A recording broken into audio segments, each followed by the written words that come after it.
তো এই দেবতাদের স্তবে তুষ্ট দেবী দেবতাদের স্বর্গলোকের অধিকার ফিরিয়ে দিলেন এবং আশীর্বাদ করে বললেন, তোমাদের এই স্তব উচ্চারণ করে যারা আমার শরণাপন্ন হবে আমি পদে পদে তাদের বিপদ নাশ করব।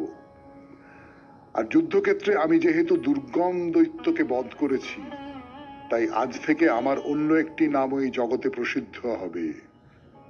সে নামটা হলো দুর্গা। যারা সময়ে অসময়ে দুর্গা নাম স্মরণ করবে তাদের কোনোদিন কোনো দুর্গতি হবে না। তো এই গল্পের পাশাপাশি দেবী ভাগবতে সেই পুরাণে দুর্গম বা দুর্গ দৈত্যের বধ, সেই গল্পটা বলি আপনাদের। এবং সেটা অসুর বধের চেয়েও এখানে দুর্গার যে দুর্গতি নাশিনী ভূমিকা, সেইটা অনেক বেশি বড় হয়ে উঠেছে। এখানে রুরু দৈত্যের ছেলে দুর্গম দৈত্য মনে মনে এটা আগে বুঝে নিয়েছিল যে দেবতারা আসলে বেদের ওপর বেঁচে আছে। ব্রাহ্মণেরা বেদ অভিহিত যজ্ঞ ইত্যাদি করে দেবতাদের শক্তি, দেবতাদের বল, ক্ষমতা এগুলো বাড়িয়ে দেন। ব্রাহ্মণেরা যজ্ঞে ঘি ঢালেন, সেই ঘি খেয়ে দেবতারা পুষ্ট হন এবং সেই ক্ষমতায় তারা অসুরদের বিনাশ করেন। তার মানে এই যে দেবতাদের শক্তি, সেই দেবতাদের শক্তির একেবারে উৎসটা হচ্ছে বেদ। তাহলে বেদকে অবলুপ্ত করে দাও, তাহলেই দেবতাদের শক্তি চলে যাবে, আর শক্তি চলে গেলেই দেবতাদের বিনাশ ঘটবে। তাই এই ভাবনা নিয়ে দুর্গম দৈত্য ব্রহ্মার তপস্যা শুরু করল। ব্রহ্মা তপস্যায় সন্তুষ্ট হয়ে বর দিতে এলেন। তখন দুর্গম বললেন যে এই 3 ভুবনে দেবতা এবং ব্রাহ্মণদের কাছে যে বেদমন্ত্র আছে সেগুলো সমস্ত আমার কাছে থাকবে, আর আপনি আমাকে এমন শক্তি দিন যাতে আমি দেবতাদের পরাজিত করতে পারি। কি অদ্ভুত বর প্রার্থনা, তাই না? তো ব্রহ্মা তো সন্তুষ্ট হয়ে তথাস্তু বলে চলে গেলেন। সেই থেকে ব্রাহ্মণেরা আর বেদমন্ত্র উচ্চারণ করতে পারেন না, বেদমন্ত্র মনেও করতে পারেন না। আহ্নিক, যজ্ঞ, জপ, শ্রাদ্ধ, হোম সব বন্ধ হয়ে গেল। দেবতারা যজ্ঞে আহুত হন না, তাদের অন্ন পান সমস্ত বন্ধ হয়ে গেল, শরীর নিস্তেজ হয়ে গেল। এই অবস্থায় দুর্গম দৈত্য স্বর্গ অধিকার করে নিলেন। শুনছেন 92.7 বিগ এফএম এ শরণাগত অনুষ্ঠান পুরাণ চিরন্তন। ফিরে আসছি গানের পর। গানের পর ফিরে এলাম 92.7 বিগ এফএম এ শরণাগত অনুষ্ঠানে। তো এই যখন অবস্থা, দেবতাদের সমস্ত শক্তি একেবারে নিস্তেজ হয়ে গেছে, সেই সময় দুর্গমাসুর দৈত্য সেই স্বর্গ দখল করে নিয়েছে। কোনো শারীরিক ক্ষমতা এই দেবতাদের নেই, তারা স্বর্গ থেকে পালালেন। তারা হিমালয় পর্বতের গিরি গুহায় আশ্রয় নিলেন এবং সেইখানে জগদম্বিকার শিবের ধ্যানে মগ্ন হলেন। এদিকে পৃথিবীও তো বিপন্ন হয়ে উঠল। শতবর্ষ ধরে অনাবৃষ্টি, সমস্ত নদ নদী জলাশয় কুয়ো পর্যন্ত শুকিয়ে গেল। তো অবস্থা দেখে ব্রাহ্মণরা তারাও তপস্যা শুরু করলেন শিব আর ভবানীর। দেবতা ব্রাহ্মণ দুটো দলই একসঙ্গে তপস্যা করছেন। তা তপস্যায় তুষ্ট হয়ে দেবী এক অদ্ভুত রূপে তাদের সামনে আবির্ভূত হলেন। তার অনন্ত চক্ষু, নীল পদ্মের পাপড়ির মতো টানা টানা শত শত আঁখিপাত, সেখান থেকে জল বেরিয়ে আসছে। তিনি চতুর্ভুজা মূর্তিতে ডান দিকের অধোহস্তে অনেকগুলি বাণ মুষ্টি পাকিয়ে ধরে আছেন, আর ডান দিকে ওপরের হাতে পদ্ম, বাঁ দিকে ওপরের হাতে পুষ্প পল্লব, ফল মূল শাক, আর মায়ের দিকে নিচের হাতটায় ধনুক। তার এই অদ্ভুত রূপে সবার সামনে আসার পর তার সেই অনন্ত চোখ, সেখান থেকে জল গড়িয়ে পড়ছে বৃষ্টির মতো জলধারা। তাতে পৃথিবীর সব জায়গায় নদিন ধরে নিরন্তর বৃষ্টিপাত হলো। নদ নদী কুয়ো পুকুর সমস্ত সমস্ত ভরে উঠল জলে। দেবতারা মানুষেরা যে যেখানে আত্মগোপন করেছিল সবাই বেরিয়ে এসে দেবীর স্তব করতে করতে বললেন যে আপনি যখন আমাদের এই অনাবৃষ্টির ভয় নিবারণ করবার জন্য নিজ শরীরে শত শত অক্ষি ধারণ করেছেন, তাই আপনি শতাক্ষী নামে বিখ্যাত হবেন।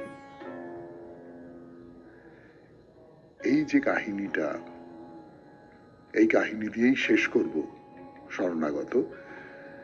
এই কাহিনীর থেকে একটা জিনিস বুঝতে পারা যায় না, দেবী দুর্গা তিনি আসলে অনাবৃষ্টির দেবী।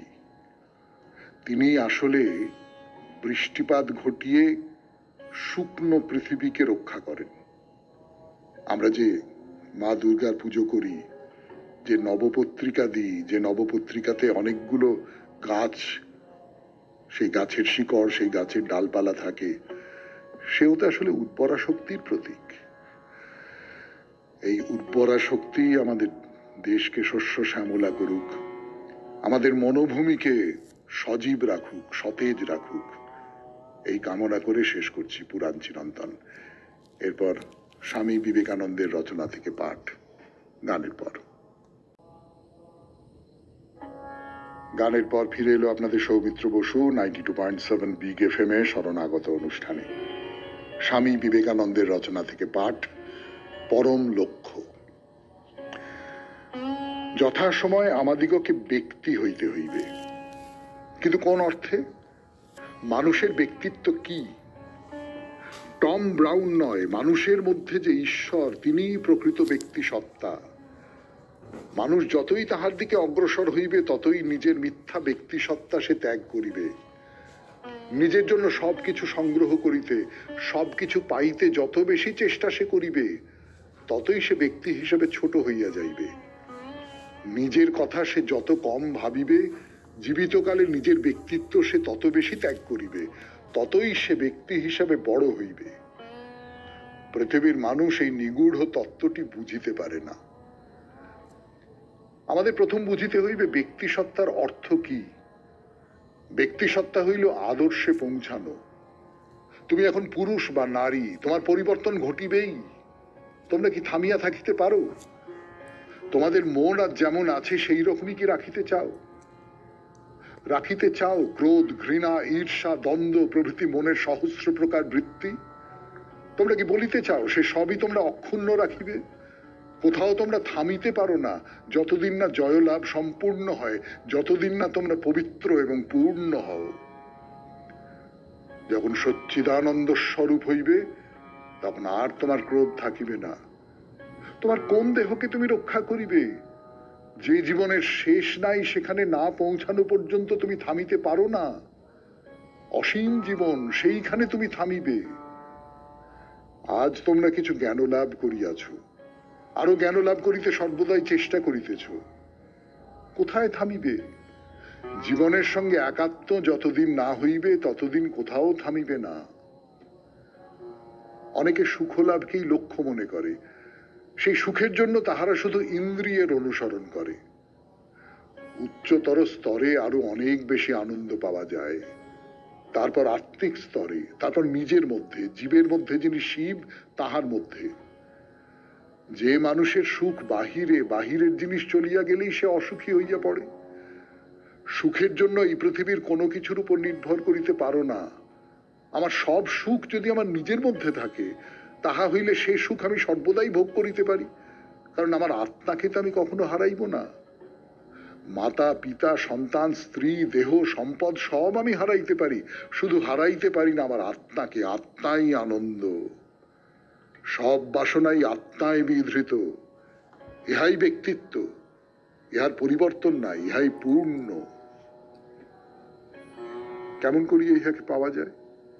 এই পৃথিবীর মনীষীরা, শ্রেষ্ঠ নরনারীগণ সুদীর্ঘ সাধনার দ্বারা যাহা পাইয়াছেন, সকলেই তাহা পাইতে পারে।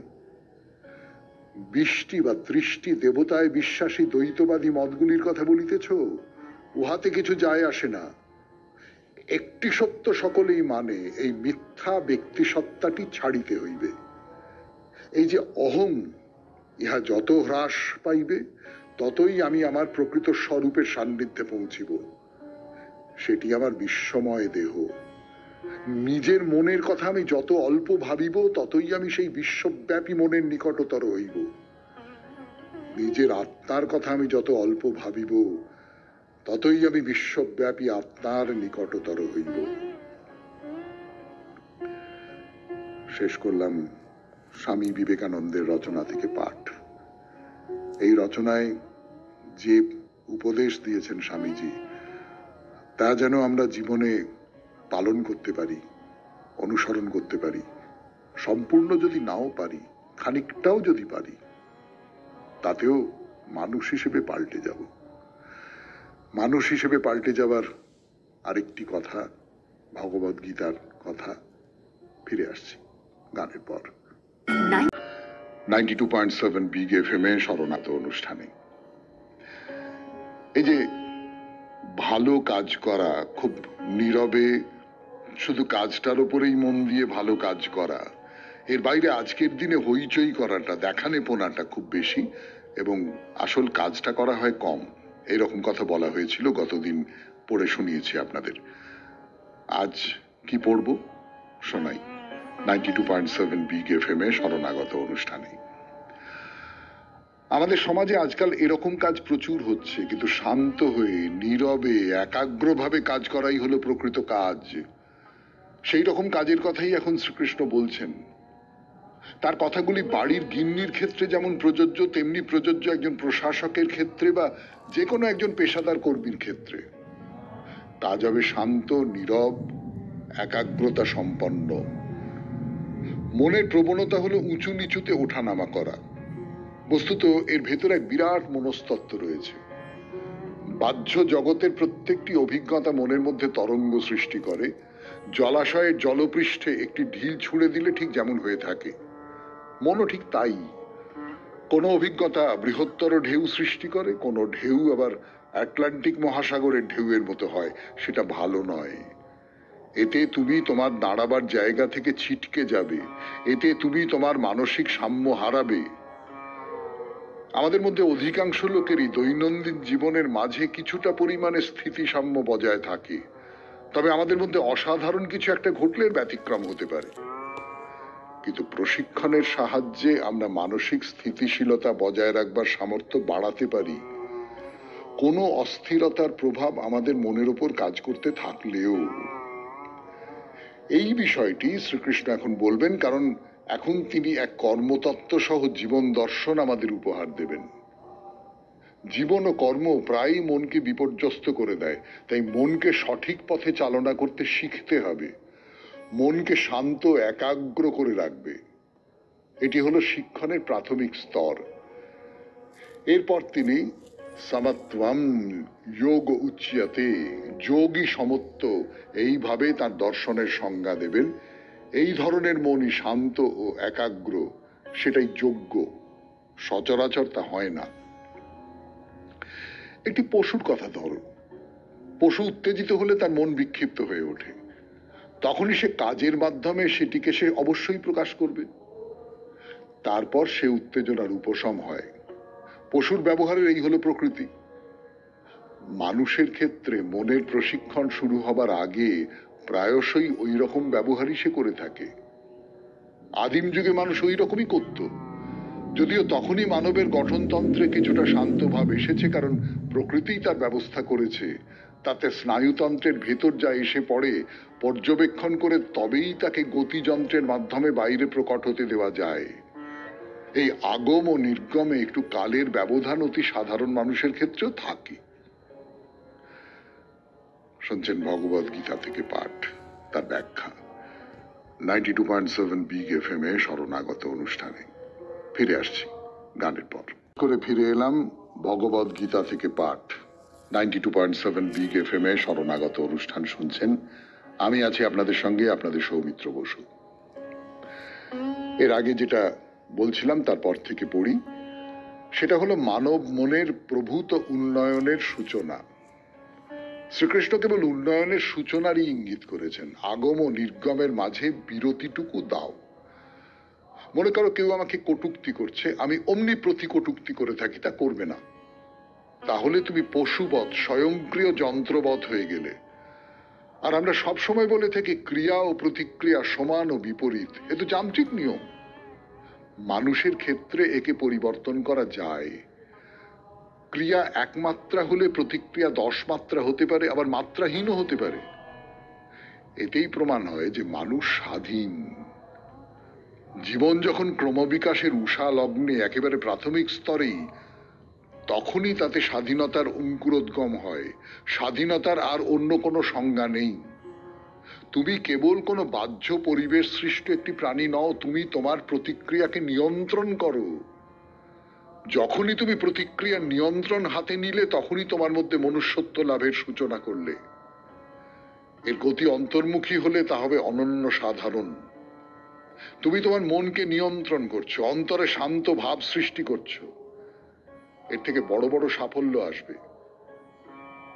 মানসিক ক্রমবিকাশের সূচনা হয় স্নায়ুতন্ত্রে নানা বিষয়ে সংবেদজ আগমন ও উত্তেজনা প্রসূত নির্গমের মধ্যে ভারসাম্য বজায় রাখার সামর্থ্য থেকে। উত্তরোত্তর এই সামর্থ্যের বৃদ্ধি করতে হবে। এই বিষয়টি বারবার আলোচিত হবে, কারণ গীতার সমগ্র বিষয়টি হলো মানব মনের প্রশিক্ষণ, মানবের সম্পূর্ণ উন্নয়নের জন্য, পারিপার্শ্বিক জগৎকে এবং নিজেকেও দক্ষতার সঙ্গে পরিচালিত করে। আমরা বহিস্থ কোনো নিপুণ ব্যবস্থার দ্বারা নিয়ন্ত্রিত প্রাণী হয়ে থাকি না, আমরাই সেই নিপুণ শক্তি হয়ে নিজ জীবনকে চালাচ্ছি। প্রত্যেকটি মানব সত্তাকে এ কাজ করতে হবে। আর আমাদের স্নায়ু বিজ্ঞান ও শারীর বিজ্ঞান আজকাল বলে, এই নিপুণতার সঙ্গে নিজের জীবনকে চালিয়ে নিয়ে যাবার মতো যথেষ্ট জৈব সামর্থ্য প্রকৃতি মানব সত্তাকে দিয়ে রেখেছে। নরনারীকে একটি প্রাণী মাত্র হয়েই পড়ে থাকতে হবে না, তারা মুক্ত হতে পারে, আবার এই মুক্তিকে কাজে লাগাতে পারে। এই হলো আধুনিক জীববিদ্যা, স্নায়ুবিদ্যা ও প্রাচীন বেদান্তের শিক্ষা। বেদান্ত এই মুক্তির অভিজ্ঞতাকে চরম উন্নতির স্তর পর্যন্ত নিয়ে যায়। তাই বেদান্ত এটিকে মুক্তি আখ্যা দিয়েছে। মানবের মনে বাহ্য অভিজ্ঞতার আগমন ও নির্গমন, কালের মধ্যে ব্যবধান সৃষ্টি করবার এই প্রাথমিক মানবীয় স্বাধীনতারই অপূর্ব উন্নতি হলো সার্বিক স্বাধীনতা বা মুক্তির পথে মানবীয় অভিযানের সূচনা। তার থেকেই লাভ হবে আশ্চর্যজনক কর্ম সাফল্য। গীতার 2য় অধ্যায়ের খানিকটা পর্যন্ত পড়তে পারলাম আপনাদের সামনে। আজকেই শরণাগতের শেষ দিন। এই যে বিপুল ভান্ডার দর্শনের, জীবন গঠনের যে পরামর্শ, তার বিপুল ভান্ডার, তার অতি ছোট একটা অংশের স্বাদ হয়তো আপনাদের দেওয়া গেল। এরপর স্বামী গোকুলানন্দের লেখা থেকে পড়ে শোনাবো 92.7 বিগ FM এ শরণাগত অনুষ্ঠানে। মনে একটি কাজই করবো, একসঙ্গে 5টা কাজ করব না, এই ধরনের কিছু উপদেশ দিয়েছিলেন গোকুলানন্দজি। তারপর আর কি বলছেন দেখা যাক। সুতরাং আমরা নিয়মিত সেই অভ্যাসই করব যাতে আমরা শান্তভাবে সক্রিয় এবং সক্রিয়ভাবে শান্ত থাকতে পারি। আমাদের সকল সুনিয়ন্ত্রিত মানসিক শক্তির তালে তালে দেহ যেন উদ্দীপনা আর সমন্বয়ের সাথে সাড়া দিতে পারে। একজন সন্ন্যাসী হিসেবে আমার নিজের অভিজ্ঞতা থেকে আমি আপনাদের বলতে পারি যে কোনো পরিস্থিতিতেই শান্ত থাকাটা একান্ত জরুরি। আমাদের দিল্লি কেন্দ্রের প্রধান হিসেবে আমাকে তো প্রায় 24 ঘন্টাই ব্যস্ত থাকতে হয়। আমার যে কোনো দিনের কর্মদক্ষতা নির্ভর করে আমি সেদিন কিরকম ধ্যান করেছি তার উপর। এরপর আমি কিছুটা সময় নিয়ে আমার সারাদিনের একটা সুনিয়ন্ত্রিত কর্ম পরিকল্পনা তৈরি করে নিই। দিনের কাজ চলে মসৃণ গতিতে, সেই পরিকল্পনার হাত ধরে আমি থাকি নিশ্চিন্ত, চাপমুক্ত, উদ্বেগ শূন্য।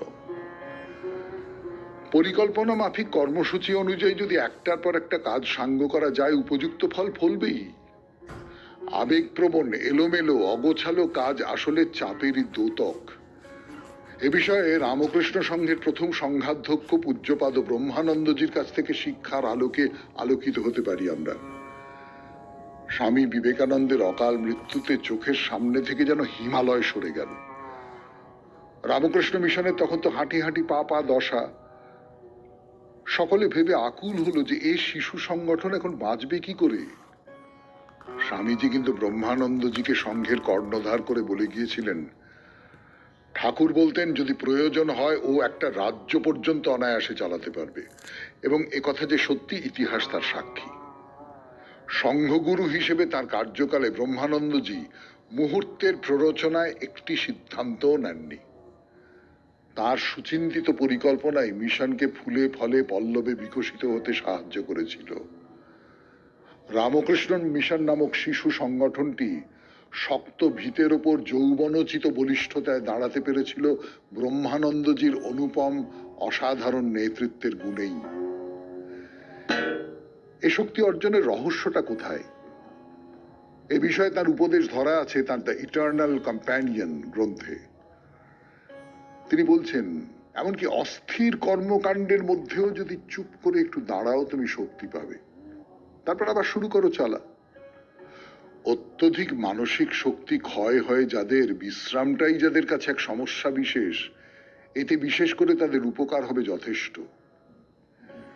ধ্যান করা ছাড়াও দূরদর্শনে মনোগ্রাহী কোনো অনুষ্ঠান দেখা, মাঝে মাঝে ছুটি ভোগ করা, সুখশ্রাব্য সঙ্গীত শোনা, সূর্যোদয় বা গোধূলির অস্তরাগের সৌন্দর্যে মোহিত হওয়ার মধ্যেই রয়েছে স্নায়ুকে শান্ত শীতল রাখার উপায়। সেই সঙ্গে মানসিক চাপকে জয় করতে সাধন চতুষ্টয়ের অনুশীলন করা প্রয়োজন। আদি শঙ্করাচার্য প্রবর্তিত এই চতুষ্টয় হল বিবেক, বৈরাগ্য, ষট সম্পত্তি এবং মুমুক্ষুত্ব। এদের মধ্যে বিশেষ করে একটির সঙ্গেই আমাদের যোগাযোগ, সেটি হলো ষট সম্পত্তি, যা আসলে 6টি গুণের সমাহার: সম, দম, তিতিক্ষা, উপরতি, শ্রদ্ধা এবং সমাধান। এদের সাথে জড়িয়ে আছে মনের প্রশান্তি, ইন্দ্রিয় সংযম, অকুটিল মনস্কতা। এরা ঈশ্বরের সাথে আমাদের সম্বন্ধকে প্রগাঢ় করে তোলে। আর ঈশ্বরে বিশ্বাস না থাকলে অন্তত আমাদের আপন সত্তার সাথে রচিত হয় সেতুবন্ধ। স্বামী গোকুলানন্দজির রচনা মানসিক চাপ জয় করার উপায়, তার থেকে পাঠ করে শোনালাম আপনাদের। আরো অল্প একটা ছোট্ট অধ্যায় আছে, কিন্তু সেটা পড়বার অবকাশ আর ঘটবে না। তার কারণ আজকেই শরণাগতর শেষ দিন। এরপরে আপনাদের চিঠিপত্র, শেষ চিঠি। চিঠি মৌসুমী ব্যানার্জি চিঠি লিখেছেন শরণাগত পরিবারের পক্ষ থেকে। 92.7 বিগ এফএম এ শরণাগত অনুষ্ঠানে পড়ছি সেই চিঠি। প্রভাতকালীন অক্সিজেন দাদাভাই, আগে আপনার শরণাগত প্রোগ্রামের জন্য অনেক চিঠি লিখেছি, অনেক চিঠি পাঠ হয়েছে, আবার কয়েকটার পাঠ হয়ওনি। আমরা শরণাগত পরিবারের থেকে অনেক সময়ই আপনার কাছে অভিযোগ দায়ের করেছি। মনে পড়লো আমার একটি মা দুর্গাকে নিয়ে লেখা ভুলক্রমে 3 বার পাঠ হয়েছিল। আজ এই সবকিছুই মনের ভেতর স্মৃতিচারণ করে চলেছি আমরা, শরণাগত পরিবারের সবাই একসাথে। নিশ্চয়ই শরণাগতর সকল শ্রোতা বন্ধুদেরও মনের ভেতর এইরকমই একাত্মতা বোধ।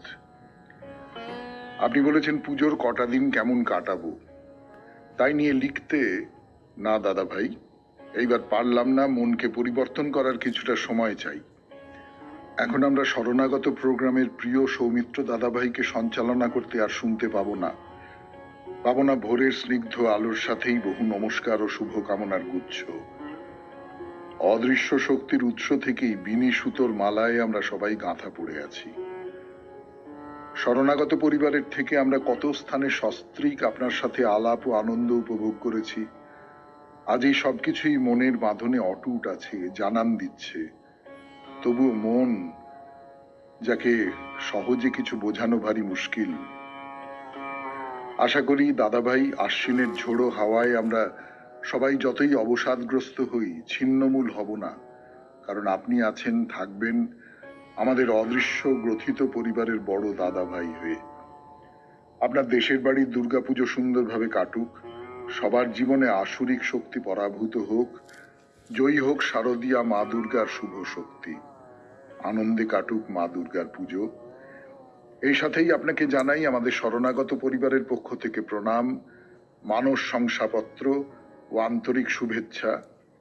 জানাই আপনার আগামীর নতুন ভোরের অনেক অনেক শুভকামনা। আবারও আপনার সাথে নিশ্চয় দেখা হবেই। আবারও শুনবো আপনার দরাজ কণ্ঠের বহু নমস্কার ও অসংখ্য শুভকামনা। কোন পার হতে কোন পারে ধনিয়া উঠিছে শূন্য নিখিলের পাখার এ গানে, হেথা নয় অন্য কোথা, অন্য কোথা, অন্য কোনোখানে। ধন্যবাদ আনতে শরণাগত পরিবারের পক্ষ থেকে মৌসুমী ব্যানার্জি। খুব মুশকিল এইসব চিঠি পাবার পর অনুষ্ঠান চালানো। যাই হোক, এখন একটু গান শুনুন, গানের পর বাইরে দূরে 92.7 বিগ FM এ শুনছেন শরণাগত। বাইরে দূরে আমি আছি আপনাদের সঙ্গে, আপনাদের সৌমিত্র বসু। তাই বলছিলাম যে কোচবিহারের যে মহাকাল ধাম, মহাকালের মন্দির, সেইখানে মহাকালকে দর্শন করেছি। তারপর পরপর বেশ কিছু দেবতা বা দেবী রয়েছেন, তাদের মূর্তি দর্শন করছি আমরা। তো এইবারে আমরা এই দুটি মন্দিরের মাঝখানে যে ছবি, সেই ছবিটা কার ছবি আমি ঠিক বুঝতে পারছি না, আন্দাজে বলবো। কেন বুঝতে পারছি না তার কারণটা বলি আপনাদের। যে কোনো দেবতা বা দেবীর একটা করে লক্ষণ থাকে, একটা অভিজ্ঞান থাকে, চিহ্ন থাকে। যেমন ধরুন মহাদেবের সাপ বা ত্রিশূল, বা ধরুন রামচন্দ্রের তীর ধনুক, বা এইরকম সব থাকে। তো এইখানে যে দেবীকে দেখতে পাচ্ছি, সেই দেবী তার এইরকম কোনো চিহ্ন নেই। মানে যদি ধরা যাক সরস্বতী হন তাহলে হাতে বীণা থাকবে, যদি লক্ষ্মী হন তাহলে হাতে ওই সোনার কলস থাকবে। এখানে সেসব কিচ্ছু নেই। এক নারীর ছবি, কিন্তু সেই নারী শালঙ্কারা, প্রচুর গয়না পরে আছেন। সেইটা দেখে মনে হচ্ছে আন্দাজ, আমি ভুল করতে পারি, এটা মা লক্ষ্মীর ছবি। ওই যে প্রচুর গয়না পরে আছে। তো যাই হোক, এই প্রচুর গয়না পরে থাকা যে মা লক্ষ্মী, তারপরেই হচ্ছে মা শীতলার মূর্তি। মা শীতলার মূর্তির কতকগুলো বৈশিষ্ট্য আছে, অন্য দেবীদের যে মূর্তি তার থেকে খানিকটা আলাদা। প্রথম বৈশিষ্ট্য হলো তার গায়ের রং পুরোপুরি সাদা। কিন্তু এই সাদাটা ঠিক দেবী সরস্বতীর যে সাদা সেই রকমটা না। এই সাদাটার সঙ্গে অন্য কিছু একটা রং মেশানো আছে হালকা করে, ফলে এই সাদাটার মধ্যে একটা মালিন্য আছে কোথাও। এই সাদাটা দেখে মনের মধ্যে কোনো পবিত্রতার বোধ তৈরি হয় না, মানে আমার অন্তত হয়নি। এই সাদাটার ভেতরে কোথাও একটা ওই পবিত্রতাকে প্রতিহত করবার একটা ব্যাপার কাজ করছে। এই সাদা রংটা কিন্তু মা শীতলা তার গাধার গায়ের রঙও সাদা, যে গাধার পিঠে তিনি বসে রয়েছেন, তার বাহন, তার রঙও সাদা। আর একটা ব্যাপার লক্ষ্য করবার মতো, দেবীর মাথায় মুকুট, গলায় হার, কিন্তু দেবী নিরাবরণ। হ্যাঁ, একেবারেই অঙ্গে কোনো বস্ত্র নেই তার। নিম্নাঙ্গটি তার গলা থেকে একটি মালা ঝুলছে, সেটা দিয়ে ঢেকে রাখা হয়েছে, কিন্তু ঊর্ধ্বাঙ্গ সম্পূর্ণ অনাবৃত। এইটা একটা খুব আলাদা করে চোখে পড়বার মতন বিষয়। আমি অন্তত মা শীতলার এইরকম মূর্তি আগে কখনো দেখেছি বলে মনে করতে পারছি না। দেওয়ালের গায়ে এর পরের ছবি হচ্ছে ভগবান শ্রীকৃষ্ণের, তিনি বাঁশি বাজাচ্ছেন। আর সেই মূর্তির পেছনেই বা সেই ছবির পেছনেই একটি ধেনুর ছবি রয়েছে। শ্রীকৃষ্ণর যে চিহ্ন সেইগুলো সব রয়েছে, চিরাচরিত ছবি।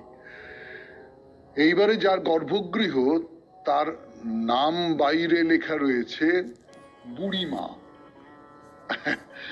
এই বুড়িমা আমাদের চেনাশোনা কোনো দেবী তো হতেই পারেন না। কোন দেবী আমি বলতে পারবো না। এই ধরনের দেবীরা সাধারণত লোকায়ত দেবী, কিন্তু অনেক সময় হয় কি, লোকায়ত দেবীর সঙ্গে কোনো একজন যে পৌরাণিক দেবী, তার একটা সম্পর্ক কল্পনা করে নেওয়া যায়। যেমন ধরুন, এই দেবীকে দেখে আমার মনে হচ্ছে মা দুর্গার সঙ্গে এর কোনো একটা সম্পর্ক বা সংযোগ থাকতে পারে। শুনছেন বাইরে দূরে, কোচবিহারের মহাকাল ধামের কথা 92.7 বিগ FM এ শরণাগত অনুষ্ঠানে। ফিরে আসছি আরো কথা বলবার জন্য গানের পর। ফিরে এলাম 92.7 বিগ FM এ শরণাগত অনুষ্ঠান। শুনছেন বুড়িমার কথা বলছি আপনাদের। কোচবিহারে মহাকাল ধামে বুড়িমার যে মূর্তি, তিনিও সিংহের পিঠের উপরে অধিষ্ঠান করছেন। দুটি হাত, ডান হাতে বরাব হয় আর বাঁ হাতে এমনি রাখা, কোনো অস্ত্রের ব্যাপার নেই। এই যে বুড়িমা নামটা, এর থেকে একটা আন্দাজ হচ্ছে যে কোনো একটা আখ্যান আছে নিশ্চয়ই, যে আখ্যানে এই দেবী যাকে বুড়িমা বলা হচ্ছে, তিনি দেবী দুর্গার কোনো একটা রূপ হতে পারেন। তিনি বৃদ্ধার বেশে কোথাও কোনো একটা অলৌকিক কাজ করেছিলেন। তো সেই বৃদ্ধার কোনো চিহ্ন কিন্তু তার মূর্তির মধ্যে নেই, অন্য দেবীদের মতনই। তাই তিনি একেবারে পূর্ণ যুবতী এক নারীর মূর্তি। কিন্তু একটা লাঠি রয়েছে, একটা লাঠি, মাটি থেকে একটু আঁকা বাঁকা লাঠি। সেই আঁকা বাঁকা লাঠিটা ওপরে উঠে এসেছে। এইটা হয়তো সেই বুড়িমার অবলম্বন। এর পরের যে গর্ভগৃহ, সেখানে অধিষ্ঠান করছেন মাসান বাবা। এ দুটো মন্দিরের মাঝখানের যে দেওয়াল, সেই দেওয়ালের গায়ে কিন্তু কোনো ছবি আঁকা নেই। এই মাসান বাবা কে আমি জানি না, কিন্তু ওই আন্দাজ করা যেতে পারে, চিহ্ন দেখে আন্দাজ করা যেতে পারে। আমার নিজের মনে হলো যে এই মাসান বাবা হচ্ছেন আসলে যমরাজ। হ্যাঁ, যমরাজ হতে পারে। তার কতগুলো কারণ আছে, সেই কারণগুলো আপনাদের বলি। প্রথম কারণ যেটা, সেটা হচ্ছে যে ভয়ঙ্কর চেহারা, বড় বড় চোখ, মাথায় মুকুট, এবারে কটমট করে তাকিয়ে রয়েছেন। গায়ের রং কালো, মানে কালো মানে একেবারে মা কালীর যেরকম কালো সেই রকম নয়, খানিকটা বলতে পারেন ছাই রঙের। মানে ওই যেমন শীতলার ক্ষেত্রে বলছিলাম যে সাদা, কিন্তু সরস্বতীর মতন সাদা নন। তার ফলে মনে ওই রকম পবিত্রতার ভাব জাগে না। বা মা কালীর গায়ের রং যে কালো, সেই কালো দেখে যে মনোভাবটা তৈরি হয়, এই যে মূর্তিটা যাকে আমরা যমরাজ বলেই মনে করছি, এই যমরাজকে দেখে কিন্তু সেই রকম একটা মন তৈরি হয় না, বরং বলতে পারেন এক ধরনের একটা অস্বস্তি তৈরি হয়। একটু ছাই, একটু কালচে ছাই রঙের তার গায়ের রং, এবং হাতে কাঁটাওয়ালা একটা গদা আছে। এইটা দেখে খুব মনে হয় যে ইনি জমই হবেন আসলে। কিন্তু এর নামটা মাসান বাবা। এই মাসান কথাটা কোথা থেকে এসেছে আমি বলতে পারবো না। কোনো লোকায়ত উত্তরবঙ্গীয় ভাষা থেকেও চলে আসতে পারে। কোচবিহারে আছি তো আমরা এখন। তাহলে শেষ হলো মহাকাল ধামের বিবরণ। একটা কথা বলে রাখি, এই যে মন্দিরটা আমরা দেখলাম, এটা পুরনো মন্দির। নতুন একটা মন্দির তৈরি হচ্ছে, সেটা অনেক ঝাঁ চকচকে হবে বলেই মনে হচ্ছে। সে মন্দিরের নির্মাণ অনেকটা এগিয়েও গেছে। তো আপনারা যখন যাবেন এরপর পুরনো মন্দির, দুটো মন্দির নিশ্চয়ই দেখতে পাবেন।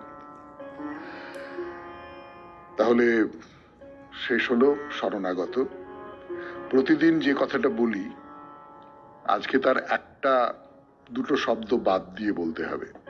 প্রতিদিন বলি আজকের মতো শেষ হলো শরণাগত। আর আজকে যেটা বলছি সেটা হলো শেষ হলো শরণাগত। আজকে 30শে সেপ্টেম্বর, আজকেই শরণাগতর শেষ দিন। কাল ভোর থেকে আর আমার গলা আপনারা শুনতে পাবেন নাই 92.7 বিগ FM এ। কর্তৃপক্ষের এইরকমই নির্দেশ। আমি নিজে অবশ্য আগামীকাল থেকে একটি ইউটিউব চ্যানেলে স্মরণে সৌমিত্র নামে একটা অনুষ্ঠান শুরু করছি, এই শরণাগতের ধরনেই। সেখানে আমাকে দেখতেও পাওয়া যাবে। সেইখানে আপনাদের আশা করব। আর 2018 সালে শুরু করেছিলাম এই শরণাগত, এখন 2025। অনেক দিন অনেক দিন অনেক দিন একসঙ্গে ছিলাম। আমার খুব মনে পড়বে আপনাদের কথা, আপনাদেরও হয়তো মনে পড়বে। তাহলে কবিতা দিয়ে শেষ করি, রবীন্দ্রনাথের কবিতা। কবিতার নাম যাবার দিন। যাবার দিনে এই কথাটি বলে যেন যাই, যা দেখেছি যা পেয়েছি তুলনা তার নাই। এই জ্যোতি সমুদ্র মাঝে যে শতদল পদ্মরাজে, তারই মধু পান করেছি ধন্য আমি তাই। যাবার দিনে এই কথাটি জানিয়ে যেন যাই। বিশ্বরূপের খেলা ঘরে কতই গেলেম খেলে, অপরূপকে দেখে গেলেম দুটি নয়ন মেলে। পরশ যারে যায় না করা, সকল দেহে দিলেন ধরা। এইখানে শেষ করেন যদি শেষ করে দিন তাই। যাবার বেলা এই কথাটি জানিয়ে যেন যাই। সবাই খুব ভালো থাকবেন, খুব খুব আনন্দে থাকবেন। নমস্কার। তো এই দেবতাদের স্তবে তুষ্ট দেবী দেবতাদের স্বর্গলোকের অধিকার ফিরিয়ে দিলেন এবং আশীর্বাদ করে বললেন, তোমাদের এই স্তব উচ্চারণ করে যারা আমার শরণাপন্ন হবে, আমি পদে পদে তাদের বিপদ নাশ করব। আর যুদ্ধক্ষেত্রে আমি যেহেতু দুর্গম দৈত্যকে বধ করেছি, তাই আজ থেকে আমার অন্য একটি নাম এই জগতে প্রসিদ্ধ হবে। সে নামটা হলো দুর্গা। যারা সময়ে অসময়ে দুর্গা নাম স্মরণ করবে তাদের কোনোদিন কোনো দুর্গতি হবে না।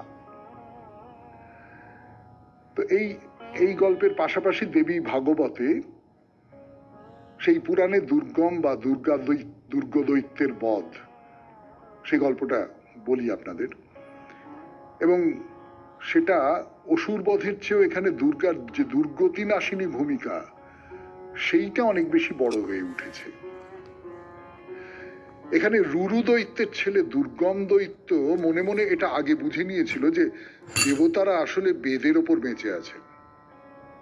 ব্রাহ্মণেরা বেদ অভিহিত যজ্ঞ ইত্যাদি করে দেবতাদের শক্তি, দেবতাদের বল, ক্ষমতা এগুলো বাড়িয়ে দেন। ব্রাহ্মণেরা যজ্ঞে ঘি ঢালেন, সেই ঘি খেয়ে দেবতারা পুষ্ট হন এবং সেই ক্ষমতায় তারা অসুরদের বিনাশ করেন। তার মানে এই যে দেবতাদের শক্তি, সেই দেবতাদের শক্তির একেবারে উৎসটা হচ্ছে বেদ। তাহলে বেদকে অবলুপ্ত করে দাও, তাহলেই দেবতাদের শক্তি চলে যাবে, আর শক্তি চলে গেলেই দেবতাদের বিনাশ ঘটবে।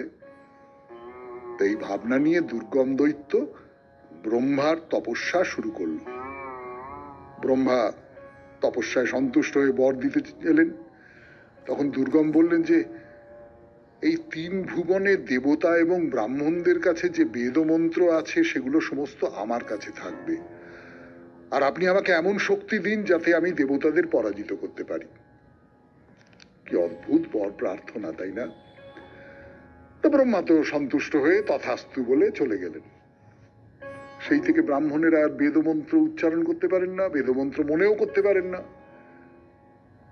আহ্নিক, যজ্ঞ, জপ, শ্রাদ্ধ, হোম সব বন্ধ হয়ে গেল। দেবতারা যজ্ঞে আহুত হন না, তাদের অন্ন পান সমস্ত বন্ধ হয়ে গেল, শরীর নিস্তেজ হয়ে গেল। এই অবস্থায় দুর্গম দৈত্য স্বর্গ অধিকার করে নিলেন। শুনছেন 92.7 বিগ এফএম এ শরণাগত অনুষ্ঠান পুরাণ চিরন্তন। ফিরে আসছি গানের পর। গানের পর ফিরে এলাম 92.7 বিগ এফএম এ শরণাগত অনুষ্ঠানে। তো এই যখন অবস্থা, দেবতাদের সমস্ত শক্তি একেবারে নিস্তেজ হয়ে গেছে, সেই সময় দুর্গমাসুর দৈত্য সেই স্বর্গ দখল করে নিয়েছে। কোনো শারীরিক ক্ষমতা এই দেবতাদের নেই, তারা স্বর্গ থেকে পালালেন। তারা হিমালয় পর্বতের গিরি গুহায় আশ্রয় নিলেন এবং সেইখানে জগদম্বিকার শিবের ধ্যানে মগ্ন হলেন। এদিকে পৃথিবীও তো বিপন্ন হয়ে উঠল। শতবর্ষ ধরে অনাবৃষ্টি, সমস্ত নদ নদী জলাশয় কুয়ো পর্যন্ত শুকিয়ে গেল। তো অবস্থা দেখে ব্রাহ্মণরা তারাও তপস্যা শুরু করলেন শিব আর ভবানীর। দেবতা ব্রাহ্মণ দুটো দলই একসঙ্গে তপস্যা করছেন। তা তপস্যায় তুষ্ট হয়ে দেবী এক অদ্ভুত রূপে তাদের সামনে আবির্ভূত হলেন। তার অনন্ত চক্ষু, নীল পদ্মের পাপড়ির মতো টানা টানা শত শত আঁখিপাত, সেখান থেকে জল বেরিয়ে আসছে। তিনি চতুর্ভুজা মূর্তিতে ডান দিকের অধোহস্তে অনেকগুলি বাণ মুষ্টি পাকিয়ে ধরে আছেন, আর ডান দিকে ওপরের হাতে পদ্ম, বাঁ দিকে ওপরের হাতে পুষ্প পল্লব, ফল মূল শাক, আর মায়ের দিকে নিচের হাতটায় ধনুক। তার এই অদ্ভুত রূপে সবার সামনে আসার পর তার সেই অনন্ত চোখ, সেখান থেকে জল গড়িয়ে পড়ছে বৃষ্টির মতো জলধারা। তাতে পৃথিবীর সব জায়গায় 9 দিন ধরে নিরন্তর বৃষ্টিপাত হলো। নদ নদী কুয়ো পুকুর সমস্ত সমস্ত ভরে উঠল জলে। দেবতারা মানুষেরা যে যেখানে আত্মগোপন করেছিল